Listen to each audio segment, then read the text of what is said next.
This is the supplementary toolkit I carry when I'm on the road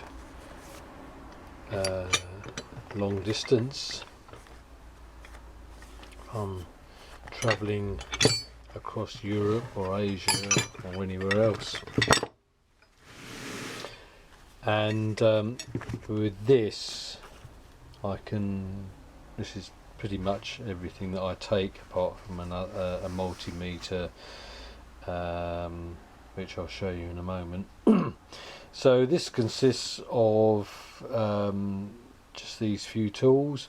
I've got a brass drift and a steel punch there.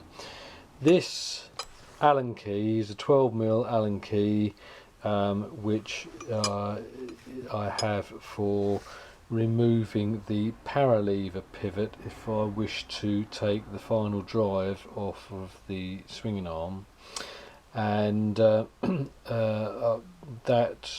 I would want to do if I needed to either service my drive shaft UJs. I need to grease them periodically, or if I wanted to replace the UJs I would need that. So that's that. In addition, I've got a 15/16mm ring spanner. There are no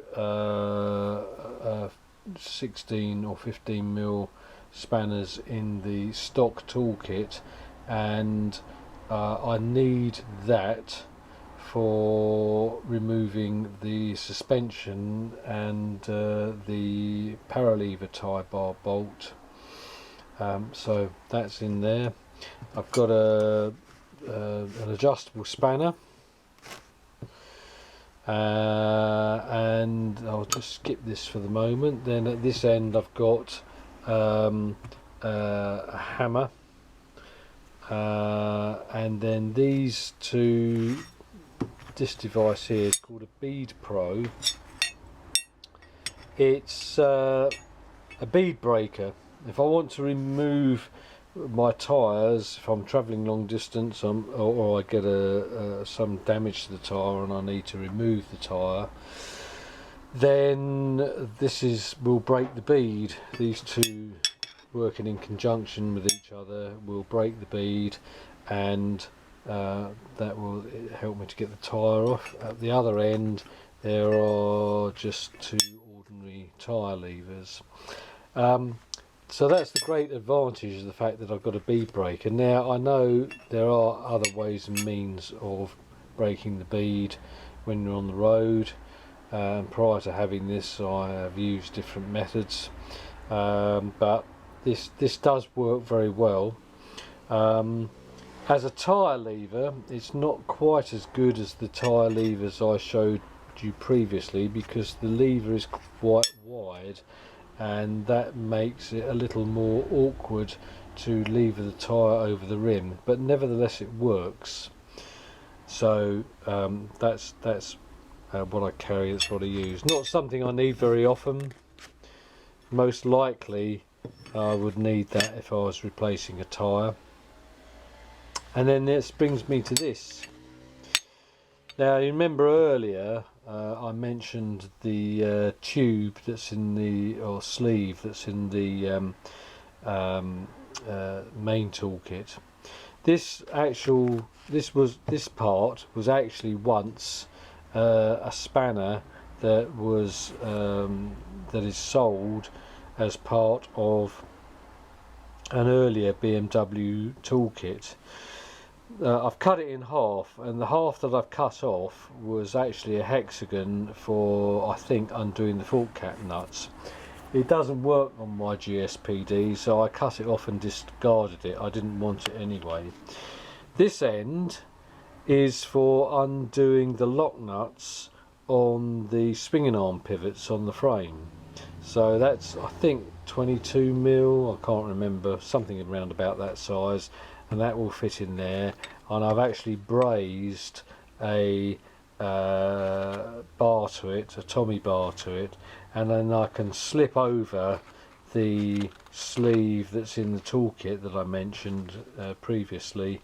I can slip that over, and that will give me an extension that ends up about that long. So that's for undoing the lock nuts. Now with this supplementary toolkit I can do certainly anything to the transmission. I can separate the final drive from the swinging arm at the power lever. I can remove the swinging arm from the frame. I can take the gearbox out with the two toolkits. I can replace the clutch or take the clutch off with the two toolkits. So that pretty much completes everything I need. I know that I can do all that because I have done it at the side of the road over the years, done all those things, and so I know that the kits work. With these tools and the main toolkit I can do pretty much anything. If I needed more tools on the road, well then I'd find them. There's always people willing to help. There's always somebody else who's got tools somewhere that you can get your hands on, and the main thing about the BMW is that it's such a simple bike to work on. My tyre pump. So this is a 12-volt tyre pump, and I just plug it into the accessory socket on the bike, and it stands on 4 little feet like that. Got a switch on it. Hasn't got a pressure gauge, but I do carry a pressure gauge in my jacket pocket all the time, so that will inflate a tyre. I use it all the time when I'm on the road. I don't trust pressure gauges in garages. In my experience, they're invariably inaccurate, the pressure gauges. Other tools I carry with me when I'm travelling is this multimeter. This gives me more scope for diagnosing electrical faults than the light probe that I showed you earlier. And then I take this compact battery charger too. I find on a fully charged battery, from experience of having lost the charging system in the past, I can do about 300 miles. So that's good enough mileage in a day, and by using a battery charger I can at least get to a town or somewhere where I can hold up and order spare parts should I need them for the charging system. And that concludes the stuff I carry actually on the bike. These are the tools I carry in my riding jacket on a daily basis. Here we've got a pencil type Dunlop tyre pressure gauge. I don't trust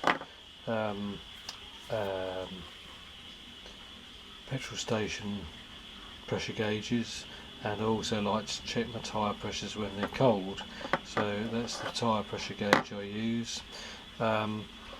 This is just a ratcheting one end and open-ended 10mm spanner. 10mm spanner is the most common spanner size, so that sits in my pocket. That Allen key, can't remember why I carry that now, but I'm sure it will become apparent when I need it. A little torch, always useful to carry a torch in your pocket, so that's always useful. I'll never be without a little torch. When I'm travelling, I also have a head torch that I keep in my tank bag, but this torch is always in my jacket pocket. Another angled tyre pressure gauge, tyre valve. Don't use it very often, but it's there if I need it. And inevitably a small screwdriver, always useful for making minor adjustments, particularly on the carburetors. So all these things are always in my jacket pocket.